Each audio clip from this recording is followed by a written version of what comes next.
যাদের মানুষ হিসেবে জ্ঞান করতো না, এক শ্রেণীর উচ্চ শ্রেণী বলে দাবিদার কিছু ব্যক্তি, যাদের ছোঁয়া মালাতো না, হাতের কিছু খেত না, তারা মন্দির গেলে জাত যেত, এদের পাশেই একমাত্র হরিগুরুচরণ ঠাকুর এসে দাঁড়িয়েছিল। তাই আজকে যাদের সব হারা, যাদের কোনো অধিকার ছিল না, সেই অধিকার হারাদের ভিতর অধিকার দেওয়ার জন্য এসেছেন হরিচরণ ঠাকুর এবং গুরুচরণ ঠাকুর।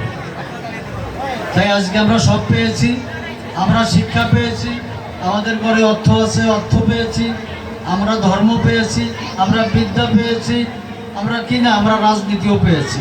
শুধু আমাদের একটা জিনিসের অভাব আছে, সেটা হচ্ছে একটু সংগঠিত হওয়া।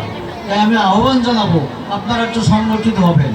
যে সংগঠিত হওয়ার জন্যে গুরুচরণ ঠাকুর এমন কোনো অবদান নেই, সে নিজে কোনো সংগঠন দিয়ে গিয়েছেন যে তোমরা সংগঠিত হও।